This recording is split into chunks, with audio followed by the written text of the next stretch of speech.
உலகக்கோப்பை கிரிக்கெட் தொடரில் ஆஸ்திரேலிய அணியை வீழ்த்தி அரையிறுதிக்குள் நுழைந்துள்ள இந்திய அணிக்கு பாராட்டுகள் குவிந்து வருகின்றன. இதுகுறித்து சமூக வலைதளத்தில் வெளியான கருத்துக்களை நம்முடன் பகிர்ந்து கொள்கிறார் மனோஜ். அவர் சொல்லும் தகவல்களை பார்க்கலாம். காலை வணக்கங்கள் ஜெபிசிங். நேற்றுக்கு நடந்த இந்தியா விசஸ் ஆஸ்திரேலியா மேட்ச் தான் இப்போ வரைக்கும் டாப் ட்ரெண்டிங்கில் சமூக வலைதளங்களில் அதிகமாக பேசப்பட்டு வருது. கடந்த சில நாட்களாகவே இந்த T20 ஃபீவர் அப்படிங்கிறது உலக அளவில் பல்வேறு கிரிக்கெட் ரசிகர்கள் மத்தியில் ரொம்ப அதிக ஆர்வத்தை ஏற்படுத்தியிருக்கு அப்படின்னே சொல்லலாம். அது மட்டும் இல்லாமல் பல்வேறு ரசிகர்களும் ரொம்ப எதிர்பார்ப்போட காத்துக்கிட்டு இருந்த இந்தியா விசஸ் ஆஸ்திரேலியா மேட்ச், அதாவது அரையிறுதிக்கு தகுதி பெறும் சுற்றுக்கான ஆட்டம் நேற்றுக்கு நடந்தது. மும்பையில் மொஹாலியில் நடந்தது. தற்பொழுது பார்த்துக்கிட்டிங்கன்னா நேற்றுக்கு நடந்த அந்த மேட்ச்சில் ஜெயிச்ச இந்தியாவுக்கு பாராட்டுகள் குவிஞ்சுக்கிட்டே இருக்கு. அது மட்டும் இல்லாமல் அந்த மேட்ச்ல தன்னுடைய திறமையை அதிக அளவு வெளிப்படுத்தியிருந்த 2 வீரர்கள் மேல தான் ரசிகர்கள் ரொம்ப அதிகமான பாசத்தை செலுத்திக்கிட்டு இருக்காங்க இப்ப அப்படின்னே சொல்லலாம். விராட் கோலி மற்றும் மகேந்திர சிங் தோனி, இவங்க 2 பேரோட ஆட்டங்களை பற்றி தான் ரொம்ப அதிக அளவில் மக்களால் பேசப்பட்டு வருது. அது மட்டும் இல்லாமல் நேற்றைக்கு இந்தியா ஜெயிச்சதுக்கு அப்புறமா லக்னோவில் நடந்த அந்த கொண்டாட்டங்களை சோஷியல் மீடியாவில் ஆஷிஷ் அப்படிங்கிறவர் போட்டிருந்தார். அது மட்டும் இல்லாமல் லக்னோவில் மட்டும் இல்லாமல் இந்தியாவில் இருக்கக்கூடிய பல்வேறு இடங்கள்லையும் மக்கள் ரொம்ப உற்சாகத்தோட இந்தியாவினுடைய இந்த வெற்றியை கொண்டாடிக்கிட்டு இருந்தாங்க. அது மட்டும் இல்லாமல் பல்வேறு அரசியல் கட்சி தலைவர்களும் பல்வேறு செலிபிரிட்டிஸும் இந்தியா டீமுக்கு பல்வேறு வாழ்த்துக்களையும் சொல்லிட்டு இருக்காங்க. அந்த வகையில் இந்திய பிரதமர் நரேந்திர மோடி தன்னுடைய ட்விட்டர் பக்கத்தில் என்ன சொல்லியிருக்காரு அப்படின்னா, what a match, proud of our team, great innings Virat Kohli, I am extremely leadership miss MS Dhoni அப்படின்னு சொல்லி தோனிக்கும் விராட் கோலிக்கும் 2 பேருக்கும் தன்னுடைய வாழ்த்துக்களை அவர் பகிர்ந்திருக்கிறார். அது மட்டும் இல்லாமல் இந்தியா டீமுக்காக நான் ரொம்ப பெருமைப்படுறேன் அப்படின்னு சொல்லி தன்னுடைய ட்விட்டர் பக்கத்தில் அவர் போஸ்ட் பண்ணியிருக்காரு. அது மட்டும் இல்லாமல் இதை நிறைய பேர் ரீட்வீட்டும் பண்ணிக்கிட்டு இருக்கிறத பார்க்க முடியுது.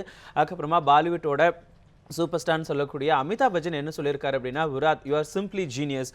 அதாவது நேற்றுக்கு நடந்த இந்த ஆட்டத்தில் விராட் கோலியினுடைய இந்த கடைசி ஓவரில் அவர் இறங்கி அடித்தது ஒரு ரொம்ப பெரிய விஷயம்.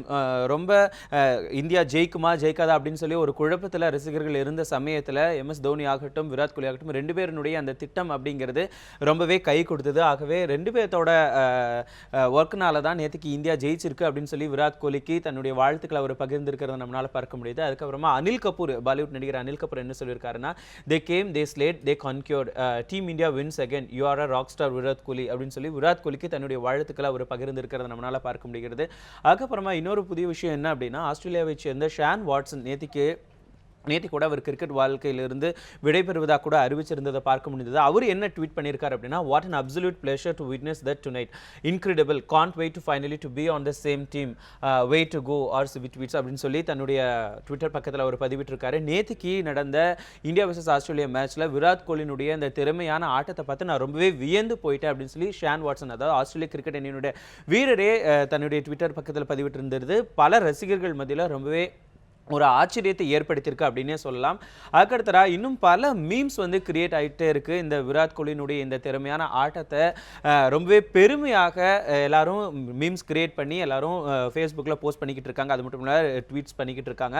இல்லை என்ன சொல்லியிருக்காங்க அப்படின்னா, தோனி கோலி 2 பேருமே சேர்ந்தா மாசுடா அப்படின்னு சொல்லியிருக்காங்க. அது மட்டும் இல்லாமல் இன்னொரு புது விஷயம் என்ன அப்படின்னா, தலையும் தளபதியும், அதாவது கோலிவுட்டில் நம்ம சொல்லக்கூடிய தளபதி 2 பேரும் சேர மாட்டாங்க. ஆனால் கிரிக்கெட்டில் 2 பேரும் சேர்ந்திருக்காங்க. இவங்க 2 பேரும் சேர்ந்ததுனாலே எப்பவுமே ஒரு பெரிய மாஸ் ஹிட் தான். அதுதான் நேற்றுக்கு நம்மளுக்கு கிடைச்சிருக்கு அப்படின்னு சொல்லி பலரும் பேசிட்டு இருந்ததை நம்மளால பார்க்க முடிஞ்சது.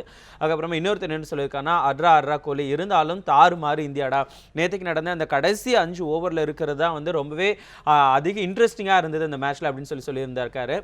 அதுக்கப்புறமா கோலி அடித்து இந்தியா ஜெயிச்சிச்சுன்னு சொன்ன உடனே இடத்தை காலி செஞ்சாங்க அந்த ஏழை ஆஸ்திரேலிய விசிறி. அதாவது இந்த நேற்றுக்கு நடந்த மேட்சை பார்க்கறதுக்காக இந்தியாவுக்கு ஆஸ்திரேலியா ஃபேன்ஸ் ரொம்பவே ஏமாந்து போயிட்டாங்க அப்படின்னு சொல்லி தன்னுடைய ட்வீட் அவர் போட்டிருக்காரு. அதுக்கப்புறமா ஆஸ்திரேலியா ஃபேன்ஸோட ரியாக்ஷன் எப்படி இருக்கும் அப்படின்னு சொல்லி இன்னொருத்தர் போட்டிருக்காரு, ஜாய் செல்வா அப்படிங்கிறவர். இதுக்கு முன்னாடி இந்தியா நிறைய தடவை நாங்கள் வின் பண்ணியிருக்கோம், குழாய் அடியில் உருண்டு போனேன் அப்படிங்கிற மாதிரி ஆஸ்திரேலியா டீமை பற்றி ஒரு கிண்டல் கேலி செய்கிற மாதிரி ஒரு ட்வீட் பண்ணியிருக்காரு. அதுக்கப்புறமா ரமேஷ் அப்படிங்கிறவர் என்ன சொல்லியிருக்காருன்னா, ஒரு மீம் ஒன்று கிரியேட் பண்ணியிருக்காரு. எப்பவுமே விராட் கோலி மற்றும் MS தோனியினுடைய அந்த கடைசி நேர ஆட்டங்கள் தான் கிரிக்கெட்டில் அந்த மேட்ச்சில் ரொம்ப விறுவிறுப்பு கூட்டுது அப்படின்னு சொல்லி தன்னுடைய ட்வீட்டாக சொல்லியிருந்திருக்காரு. இந்த மாதிரியான பல மீம்ஸும் பல்வேறு வாழ்த்துக்களும் இந்தியா டீமுக்கு தற்பொழுது சமூக வலைதளங்களில் குவிஞ்சுக்கிட்டே இருக்கு. ஜெபிசிங்.